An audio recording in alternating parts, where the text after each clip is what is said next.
comunicador de Martín, que mediante su activo blog y sus constantes charlas y apariciones públicas comparte su visión y defiende sus ideas, guiando así a toda una comunidad de emprendedores. Bueno, Martín, muchas gracias por compartir este tiempo con nosotros.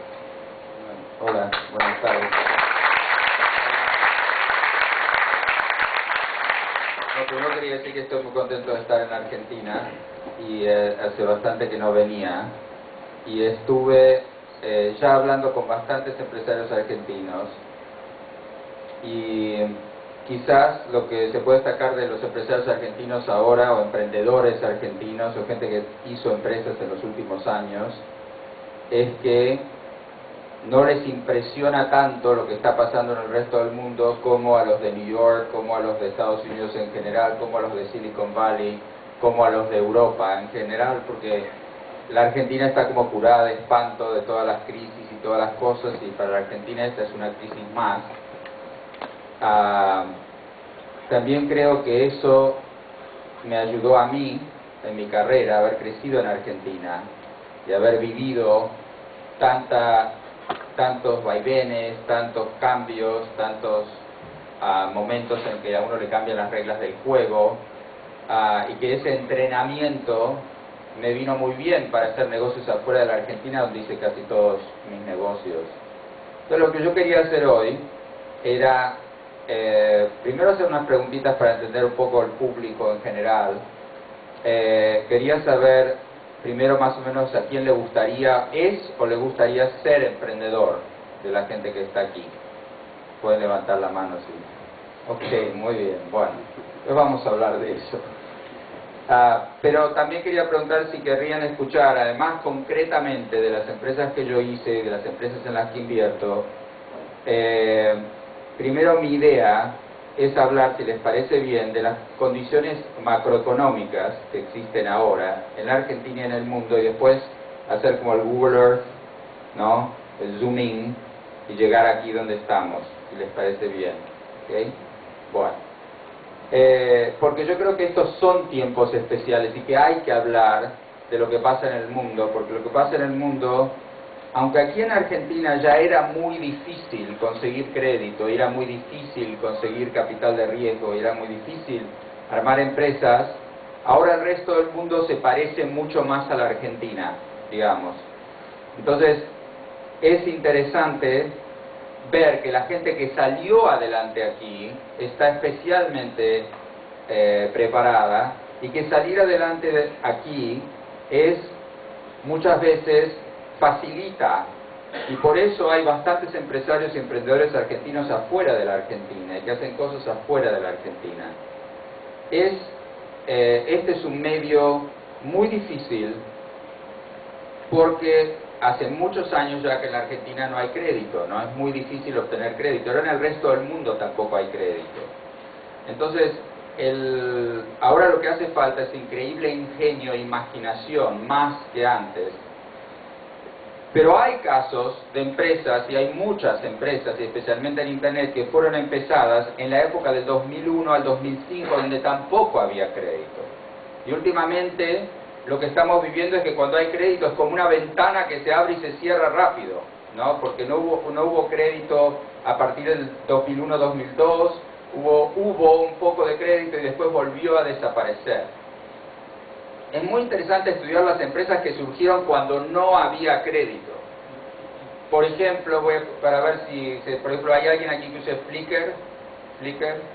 Ok, bastantes. Bueno, Flickr es la típica empresa que surge de momentos de crisis, donde dos personas, creo que uno se llama Butterfly o algo así, que lo conocí hace poco, ahora no me acuerdo el nombre, Stuart, dos personas pueden hacer algo como Flickr, y después se lo vendieron a Yahoo, creo que por 35 millones, y siguieron trabajando en Yahoo. Entonces hoy las acciones de Yahoo subieron 15% porque su fundador se fue. Eso es algo también paradójico. Pero hay otros ejemplos. Por ejemplo, en España surgió Panoramio. ¿Alguien conoce Panoramio? Mucha gente, casi como Flickr. Y Panoramio eran dos chicos en Valencia que hicieron eso. Dijeron, ¿por qué no agarramos Google Earth y le ponemos fotos? no parece la gran idea. Y lo hicieron, le vendieron la empresa a Google, se fueron a trabajar para Google. Eso podría haber surgido aquí, de esta audiencia. Esto no es algo que requiere capital para nada. Y hay muchas cosas que se pueden hacer solo con saber programar, con saber plasmar una idea en Internet. Ahora, las empresas que han surgido de la Argentina, que yo conozco, son empresas que también tuvieron que luchar con muy pocos recursos. Por ejemplo, ¿hay alguien aquí que pertenezca a Sónico, la comunidad Sónico? Ok. Sónico es una empresa que salió adelante compitiendo con Facebook. A todo esto en Argentina me enteré compitiendo con Fotolog, que yo conozco a los fundadores de Fotolog, pero es uno de esos fenómenos. Los tipos están en New York, nunca vinieron a la Argentina. No entiendo cómo tienen tanto éxito en Argentina. Ellos no lo deben entender tampoco. Pero es, por ejemplo, compitiendo contra Facebook, que es una empresa que realmente es un milagro lo que está haciendo Rodrigo Teijeiro. Si uno lo piensa, él está creciendo muchísimo contra Facebook. Él tiene poquísimos recursos en su empresa y Facebook levantó $500 millones. Quiere decir que un argentino de 30 años con un grupo de gente puede plantarle la cara a Facebook, vamos a ver por cuánto tiempo, pero puede hacer un milagro, porque es un milagro, es como David y Goliat, pero al cubo, ¿no? Entonces se puede desde Argentina crear empresas globales, se puede hacer cosas como lo que hace Sónico, se puede hacer cosas como lo que hace OLX. No sé si conocen OLX, pero es como un Craigslist de argentino, pero disfrazado de totalmente internacional, porque no tiene nada de argentino. Uno entra a OLX y no ve que OLX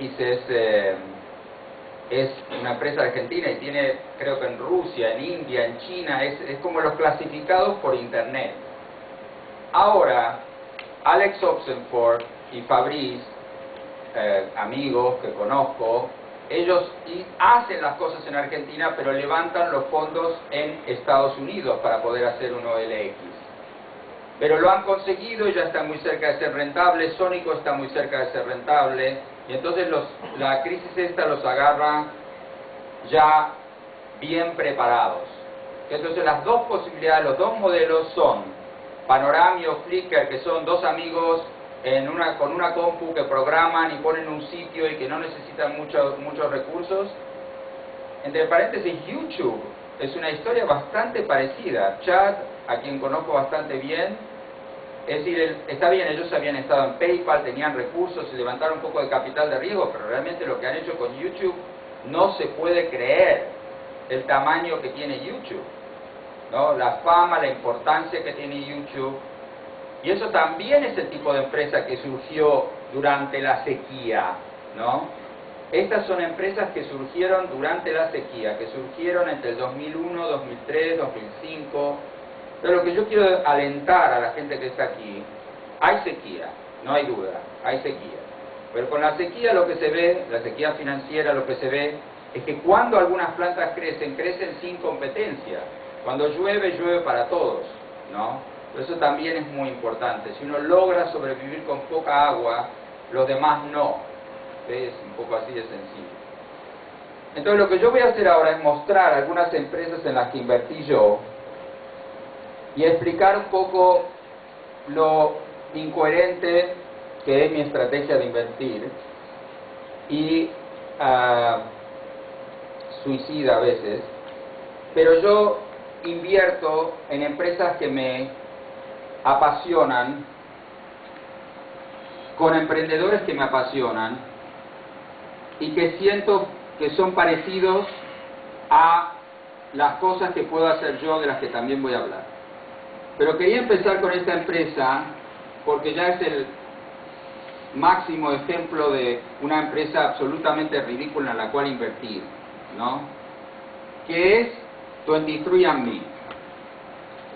23andMe, cuando me presentaron, la idea es esta. Se empieza escupiendo, empecemos así, se empieza escupiendo. Hay que escupir y donar y dar la saliva, enviar la saliva o dar la saliva y pagar $399.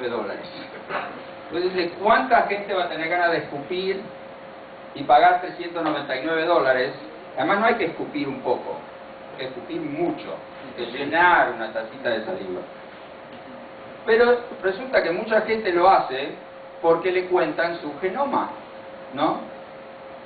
Bastante sorprendente, ¿no? Que la saliva, no cree que no hay que escupir, y se entera su genoma. Es decir, lo que pasó con el genoma es que antes costaba $1.000 millones y ahora 399, ¿no? Como la ganga del genoma. Entonces, el tema es, ¿para qué hacer una cosa así? Si hoy en día el genoma es algo que en su gran mayoría no entendemos, aunque te cuenten todos los genes, cómo están ordenados, lo que son, te queda una sopa de letras que no se entiende más que una sopa de letras. Pero hay muchas cosas que ya se empiezan a descubrir en el genoma. Primero, uno puede saber si sus familiares son sus familiares. ¿Sí? Si su papá es su papá, si su mamá es su mamá, si su hermano es su hermano. Eso, hay mucha gente que lo debe querer saber. Habrá malas sorpresas también. En realidad, muchas de las cosas que se averiguan con 23andMe son malas noticias, porque enfermedades, que tu papá no es tu papá, en fin, es como medio deprimente. Pero hay mucha gente que igual quiere saber la verdad, y a mí me pareció muy intrigante y decidí invertir en 23andMe, que es una empresa fundada por la esposa del fundador de Google, Ann Wojcicki, que Google también invirtió, y que yo también invertí. Después, mientras vuelvo de 23andMe, voy a hablar un poco de FON, porque FON, la empresa que yo dirijo ahora, es también una empresa con una idea loca, pero con un objetivo muy interesante, ¿no? Entonces, la idea de FON es una idea que me surgió a mí buscando Wi-Fi. Yo creo que mucha gente, como yo, habrá sido como mendigos del Wi-Fi, ¿no? Uno va buscando y dice, ¿no tendrá Wi-Fi por aquí? O ¿me podría dar un poquito de Wi-Fi? ¿No? Todos mendigamos Wi-Fi, ¿no? Y yo era un mendigo de Wi-Fi también, por París. Iba por París mendigando Wi-Fi. Y no me daban nada. Nada, candado, ¿no? Esos candaditos que tienen las redes Wi-Fi, candado, y yo cabreado. Entonces, lo que me pasa a mí, lo que nos pasa a los emprendedores cuando estamos frustrados y estamos enojados y estamos cabreados, tratamos de pensar en una solución para el problema, quizá la diferencia entre un emprendedor y una persona normal es este enojo productivo que tenemos los emprendedores.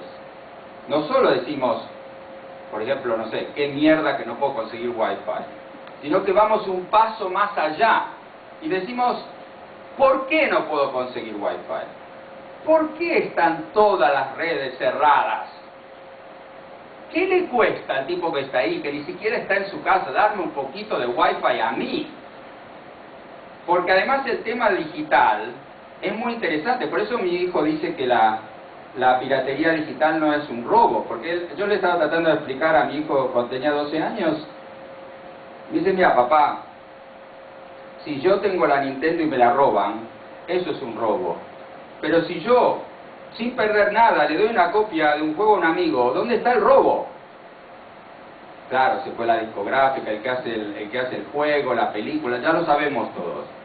Pero el hecho de que el mundo digital es como un acordeón que se expande interminablemente, el tema del Wi-Fi es como, ¿qué le importa a la persona? Y la verdad que no le importa nada. Entonces ahí se me ocurrió la idea. Yo dije, si estos de París están todos con el candadito, yo les digo que cuando vienen a Madrid a verme a mí, se pueden conectar, quizás los convenzo, quizás, pero mira, soltá el candadito, porque cuando vos vengas a Madrid te vas a poder conectar en mi casa.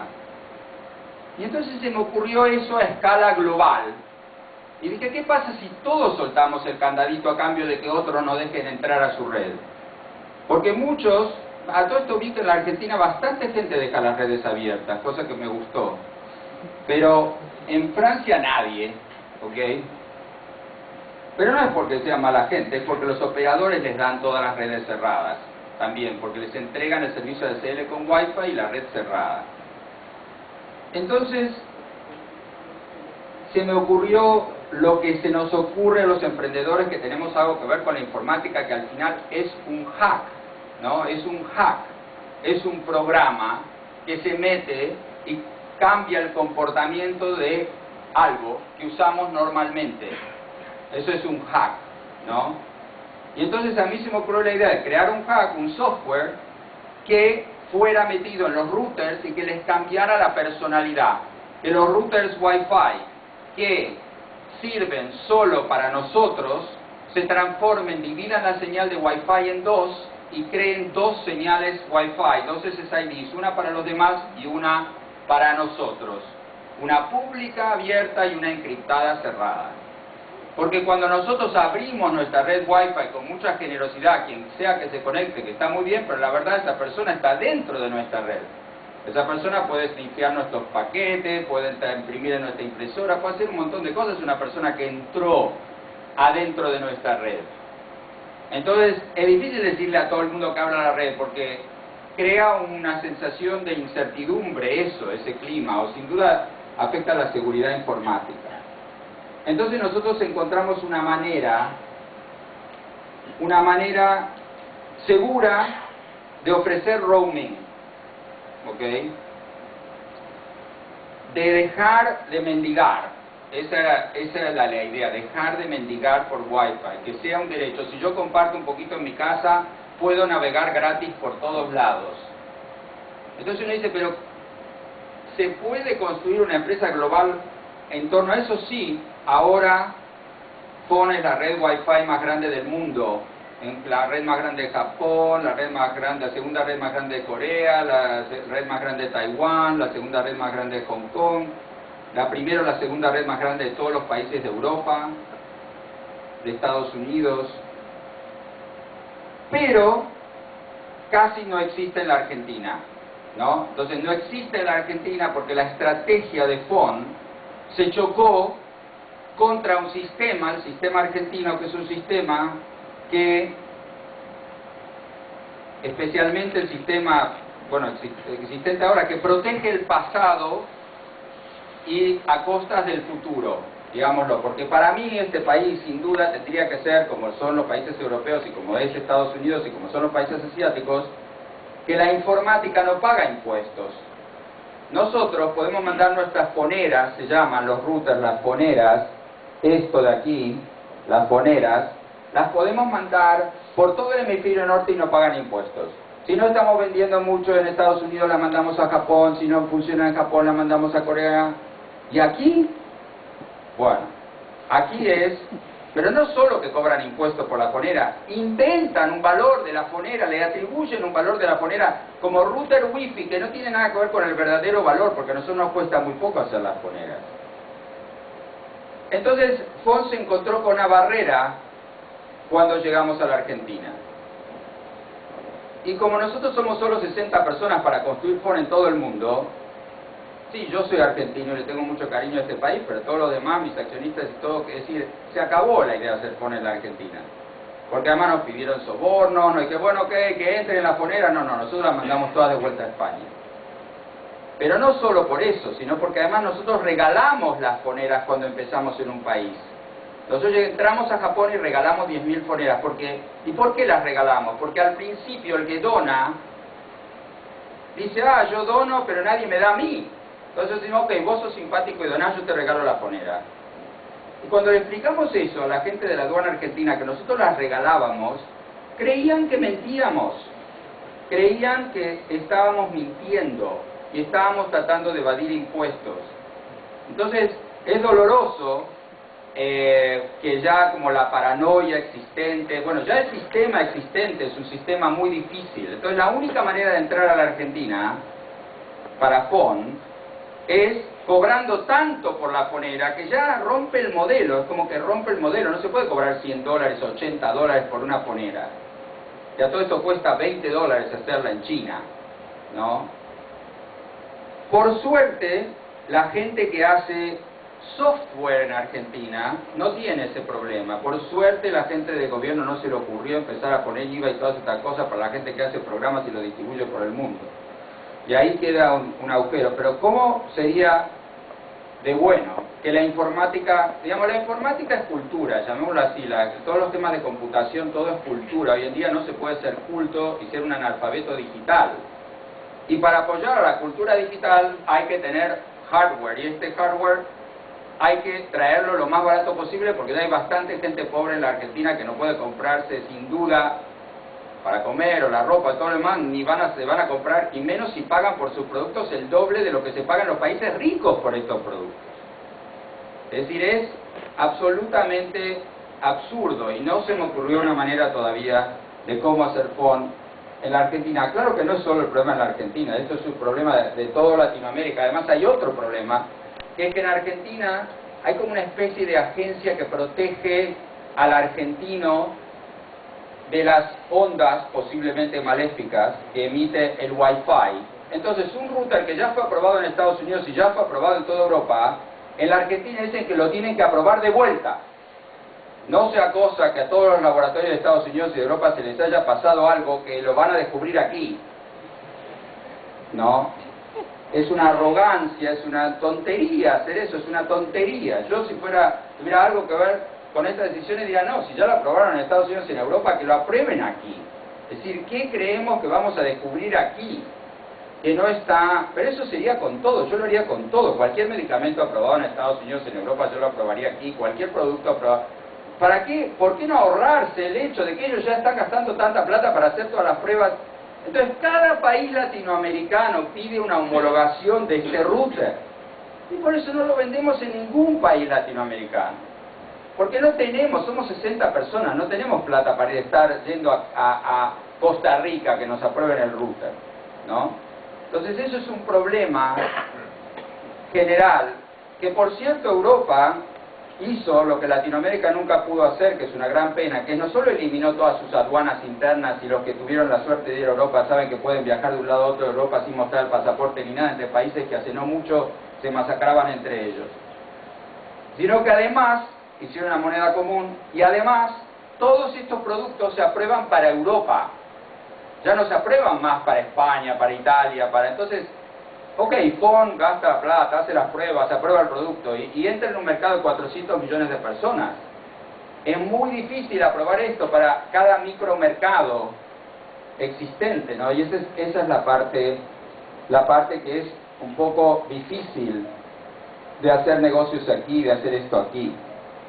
Entonces, nosotros en PON seguimos creciendo mucho en muchos países, y por suerte nos agarró la crisis ya casi llegando a tener beneficios, porque si no estaríamos ahogadísimos y hundidísimos en PON. Nosotros invertimos 24 millones de euros en PON, pero ya estamos invirtiendo los últimos 2 antes de llegar a beneficios.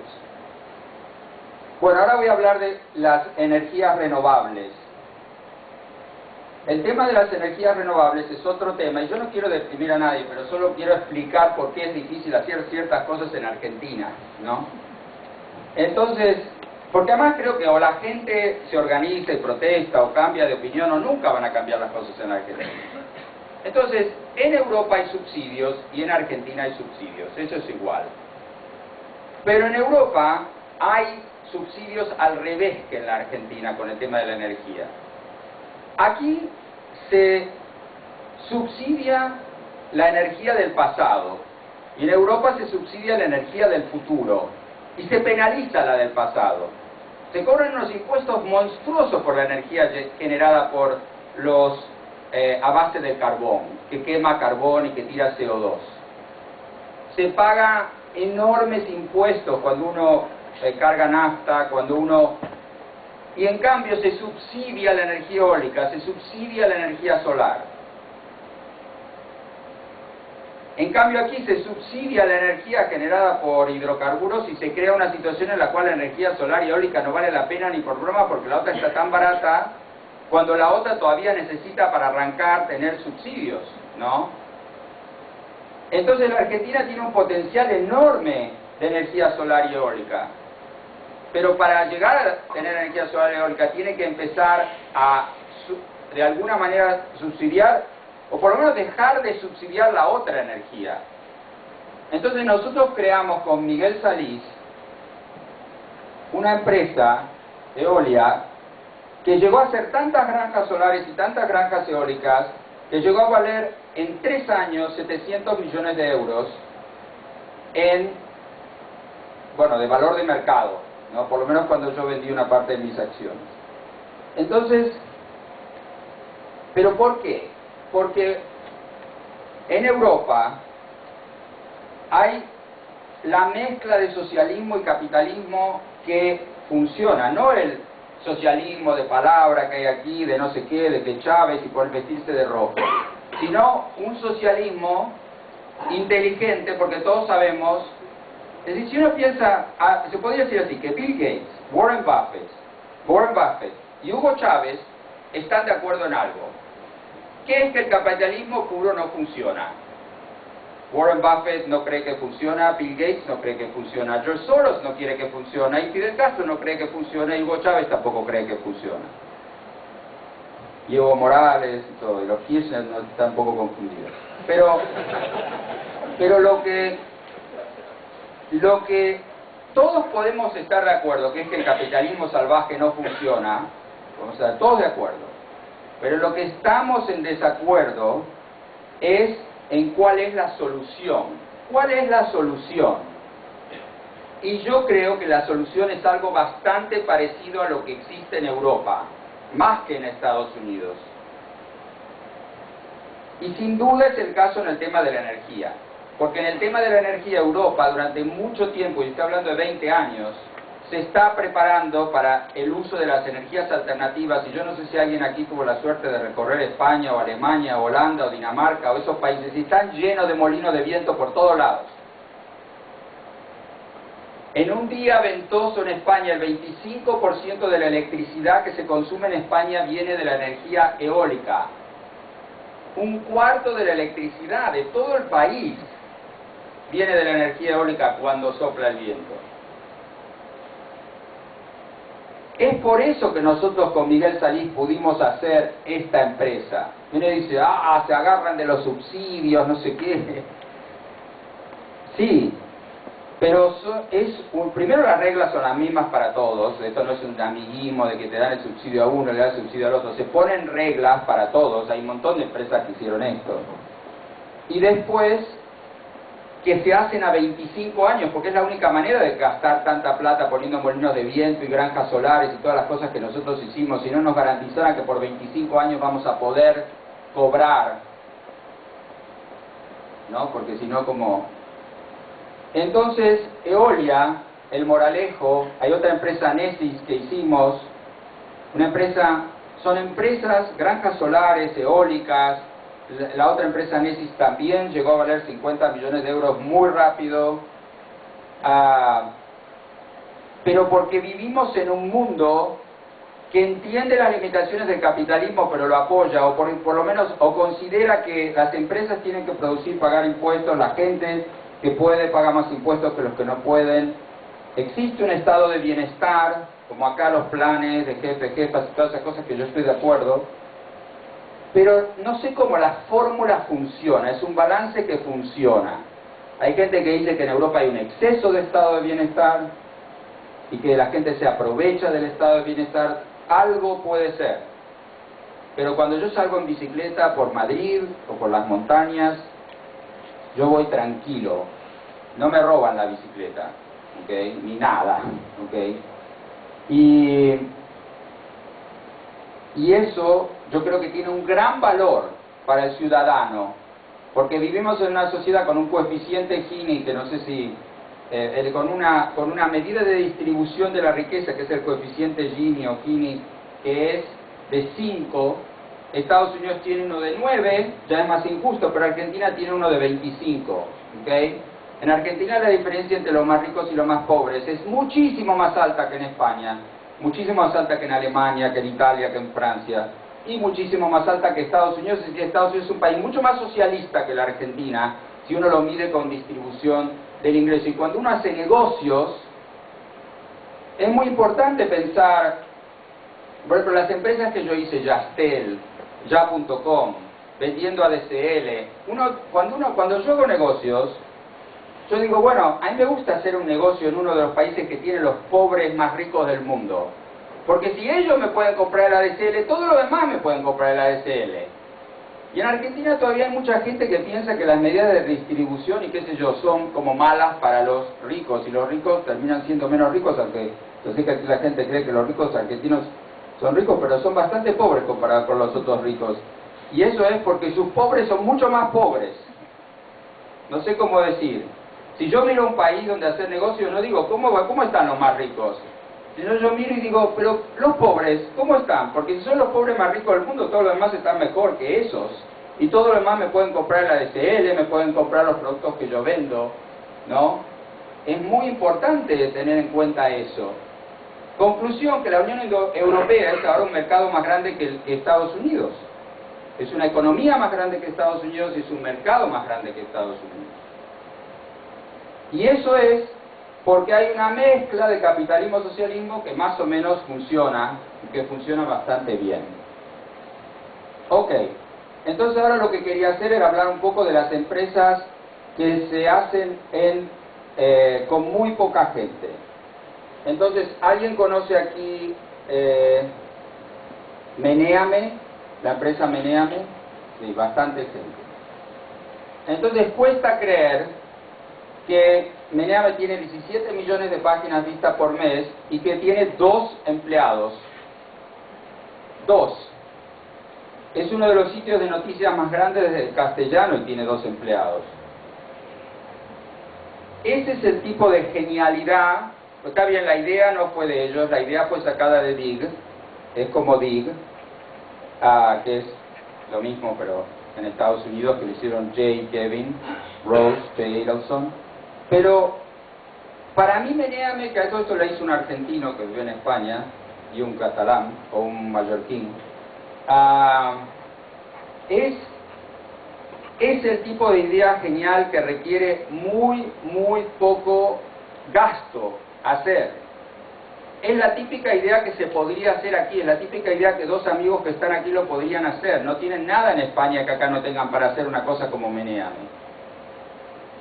Si yo estuviera pensando qué puedo hacer y estoy estudiando en la UADE o estoy aquí y tengo pocos recursos, pero tengo muchas horas de programación o tengo un amigo que es un gran programador y yo soy una persona con muchas ideas, algo como Meneame, una plataforma para votar ideas, es algo que me parecería muy interesante hacer.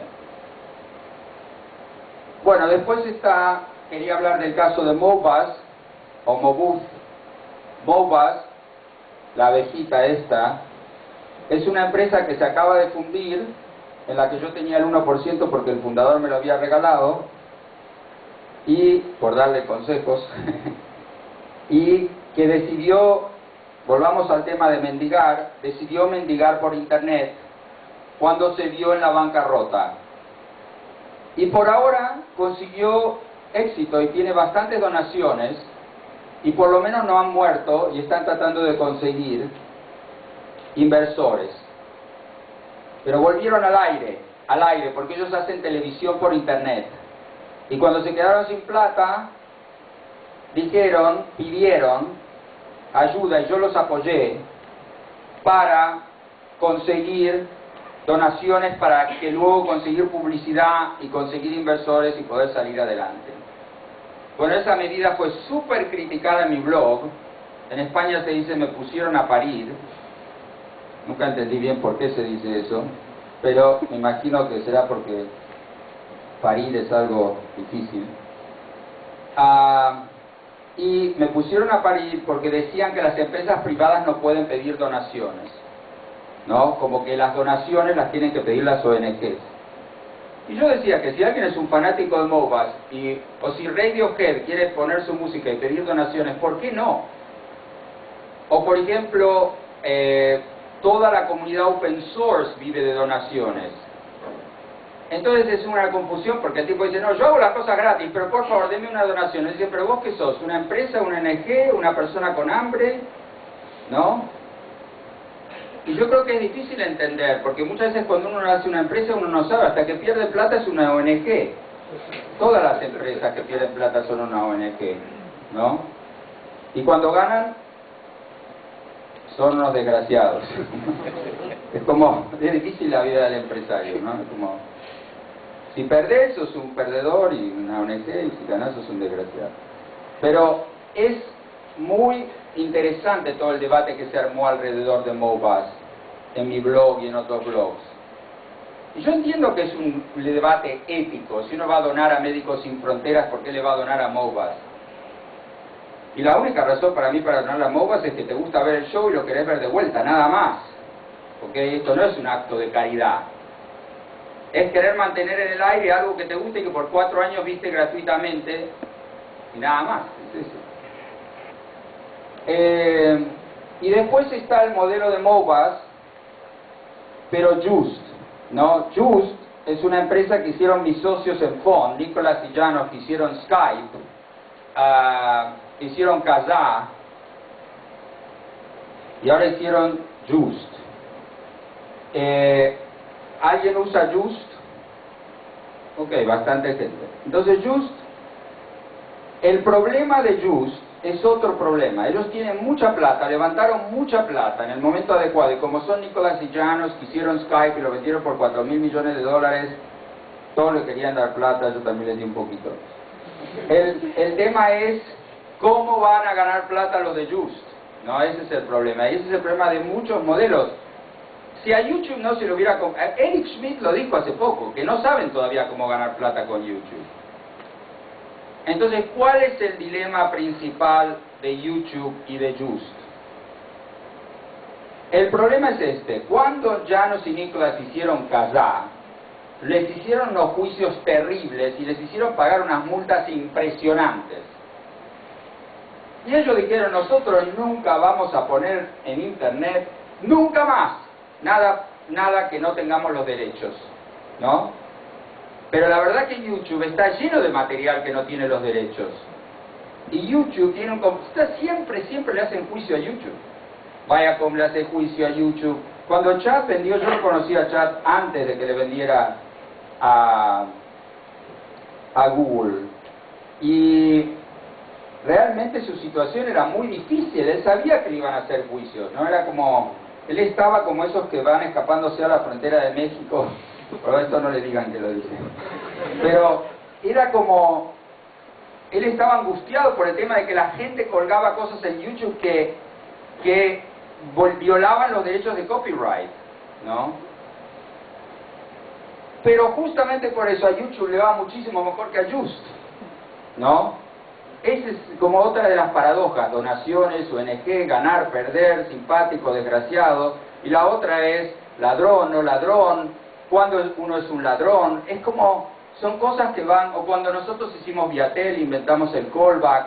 Cuando yo inventé el callback, hicimos Viatel, un día éramos piratas, otro día éramos criminales, otro día éramos el establishment, porque después liberaron las telecomunicaciones y todos hacían lo mismo que nosotros, ¿no?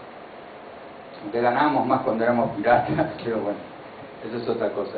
Entonces, es todas esas cosas en las empresas, el camino hacia la legalidad, el que se pasa un poquito como, pero tiene plata para defenderse de los juicios, el que se pasa y no tiene plata. A mí una vez me hizo un juicio de AT&T que casi me revienta, y lo ganamos de la manera más insólita, y por eso digo que los temas legales a veces hunden o suben a las empresas. Resulta que cuando inventé el callback, la idea del callback, alguien usaba callback aquí para hacer llamadas, que mucha gente. Entonces, el callback era llamar a Estados Unidos, colgar, y te llamaban de vuelta de Estados Unidos y te daban tono de Estados Unidos y pagabas tarifas norteamericanas. Entonces, AT&T nos hace un juicio porque dice, Viatel, ustedes no pagan por esa llamada que va a Estados Unidos, porque la persona cuelga y ustedes lo llaman, pero nos llaman por AT&T y ustedes lo llaman de vuelta por MCI. Entonces querían que yo les comprara AT&T, pero eran más caros. Yo dije, yo no les voy a comprar porque son más caros. Yo no tengo nada contra ustedes, pero son más caros. Entonces me hacen un juicio. Y en el juicio dicen que nosotros estamos abusando de la red, porque llamamos y colgamos. Entonces yo no sabía qué hacer hasta que Maximiliano Fernández, que era mi socio de Viatel en la Argentina, viviendo en la Argentina y con, llamémosle, la viveza criolla de un argentino, me dice, pero si AT&T fabrica unas máquinas, respondedores telefónicos, que cuando uno no tiene mensajes, no responden el teléfono. Y cuando, digamos que si uno los llama, esa era la época de los respondedores telefónicos, que cuando uno los llama no responden a menos de que tengan mensaje. Y además eso se llamaba Toll Saving Feature, que quiere decir, es una ventaja no pagar. Ellos hacían propaganda de que uno se compraba la máquina, llamaba y no atendía la máquina. Entonces yo me fui con ese respondedor telefónico a la corte, después de que AT&T me acusara de ser un pirata, un criminal y todas las cosas que ellos decían. Y yo dije, señores de la corte, miren aquí este answering machine, lo hace AT&T, tiene un Toll Saving Feature.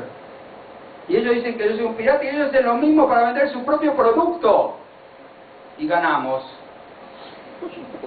Es decir, a veces la diferencia entre ser criminal y ser legal, o estar de un lado de la ley y del otro es la diferencia entre Just y YouTube y Sismic y Mobas y todas estas cosas son muy leves.